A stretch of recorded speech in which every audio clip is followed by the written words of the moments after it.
계리직 공무원의 장점이라고 하는 것은 다른 일반 공무원과 달리 영어 과목의 비중이 좀 작습니다. 우체국 관련되는 영어 문제다 보니 난이도가 그렇게 높지 않을 것으로 예상이 되고요.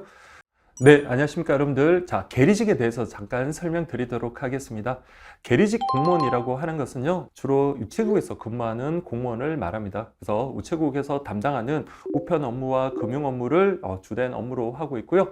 그 외 우편 집중국이라든지 총괄국 등에서도 이제 근무하시는 분들도 많이 계시고요. 그래서 계리직 같은 경우는 일반 다른 공무원과 동일하게 구급 공무원으로 여러분들 채용이 되면 동일하게 진급도 되고, 그리고 공무원이 누릴 수 있는 모든 복지 혜택 동일하게 누리게 됩니다. 계리직 공무원의 장점이라고 하는 것은 다른 일반 공무원과 달리 영어 과목의 비중이 좀 작습니다. 그래서 기존에는 영어 과목이라고 해봤자 2문제였지만 2024년부터는 7문제로 늘어났긴 했지만 우체국 관련되는 영어 문제다 보니 난이도가 그렇게 높지 않을 것으로 예상이 되고요.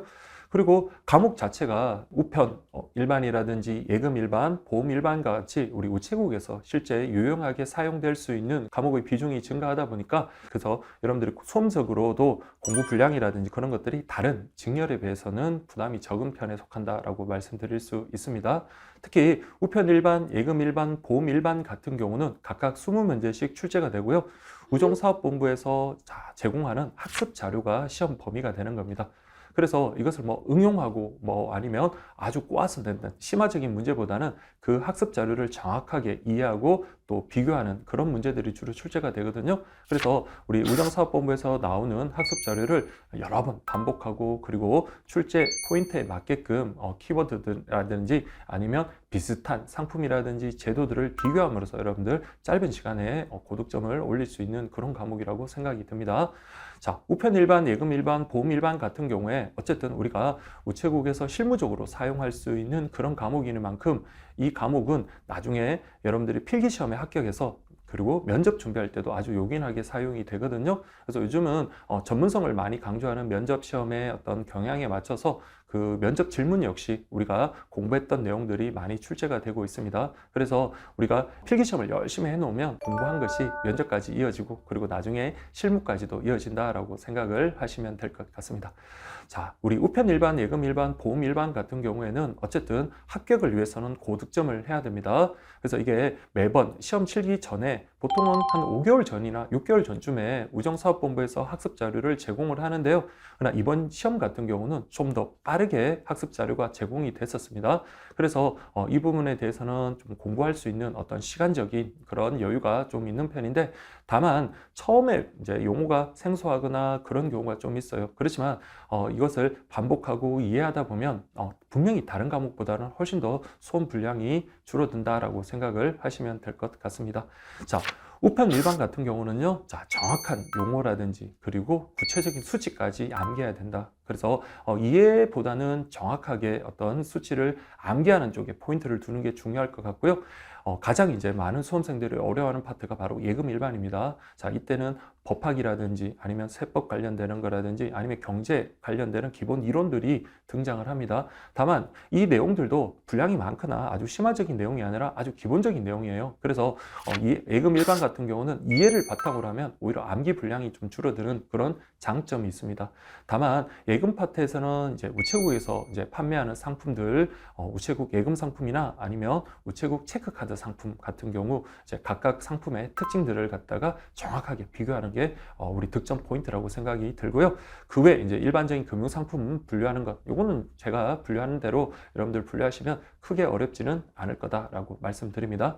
다음 마지막으로 보험 일반 같은 경우는 보험 일반에 대한 이론적인 측면은 그렇게 난이도가 있거나 그런 건 아닙니다. 그래서 많은 분들이 실제 우리 보험 상품에 가입하고 또 상담을 받아본 경험이 많다 보니까 보험 일반에 대한 어떤 기본적인 이론을 이해하시는 데는 어려움이 없지만 가장 큰 난제가 될 수 있는 것은 바로 우체국 보험 상품이에요. 그래서 가장 많은 분량을 차지하고요. 그리고 또 우리가 공부해야 되는 그 난이도라든지 그런 것들이 좀 워낙 양이 많다 보니까 좀 지치기도 하고 힘들긴 하지만, 보험 상품도 마찬가지입니다. 정확하게 비교 정리 그렇게 하면은 우리가 공부해야 되는 분량도 많이 줄어들고요.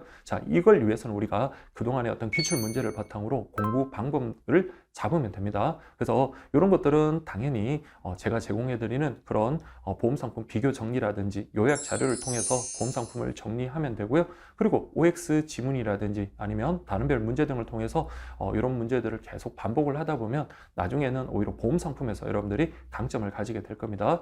기존의 보험 상품 같은 경우는 2문제, 그리고 2023년도에는 3문제, 그러니까 좀 관련되는 것까지 포함하면 4문제가 출제가 됐어요. 그런데 이번 2024년도부터는 금융상식에서 예금 일반, 보험 일반으로 분리되면서 보험 일반 파트만 20문제가 나오기 때문에 보험 상품에서 최소 5문제, 6문제가 출제될 것으로 보입니다. 그래서 여러분들은 이 보험 상품 파트를 절대로 놓치면 안 되고요. 게다가 법령 파트도 마찬가지입니다. 여러분들 우편도 그렇고 예금도 그렇고 법령 파트 비중이 꽤 높은 편이거든요. 다만 그동안은 법령 파트를 좀 소홀히 한다 하더라도 법령 파트 같은 경우에는 전체적으로 1문제 아니면 2문제 정도 출제가 됐기 때문에 자, 이걸 놓치고더라도 합격하는데 뭐 크게 지장이 있거나 그런 건 아니었지만 오히려 이제는 우편, 예금, 보험에서 더 고득점을 해야 되는 그런 상황이고, 그리고 문항수가 늘어난 만큼 법령 파트도 잘 정리하셔야 됩니다. 다만 법령 파트를 정리함에 있어서는 막연하게 처음부터 그냥 쭉 읽는다고 되는 게 아니라요. 그래서 3단 구조에 따라서 이제 법률, 시행령, 시행규칙에 따라서 여러분들 그렇게 비교 정리한 걸 보면은 훨씬 우리가 공부해야 되는 부담도 줄어들고, 그리고 법령 파트는 법령 파트 나름의 출제 포인트가 있습니다. 그래서 거기에 맞춰서 여러분들이 적극적으로 이제 대비를 하시고, 그리고 반복을 하시는 게 중요하다는 거 말씀드립니다.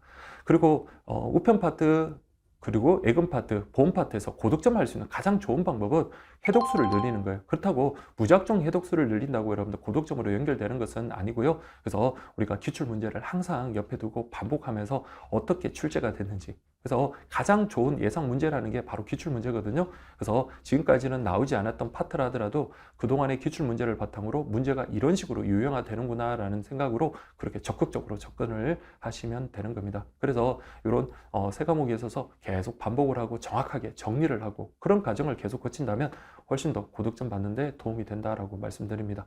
그리고 우리가 아무리 열심히 공부하더라도 컴퓨터 일반이라든지 영어 과목 같은 경우는 어느 정도 한계가 있거든요. 그래서 대부분의 우리 수험생들의 전략은 영어라든지 컴퓨터 일반 같은 경우는 어느 정도 이제 꽈락을 좀 면하고 좀 어느 정도 점수를 따고 나머지 세 과목에 고득점을 취하는 전략을 취하는 만큼 어느 특정 부분을 갖다가 배제한다든지 어느 특정 부분만 집중적으로 공부하는 방법은 바람직하지 않습니다.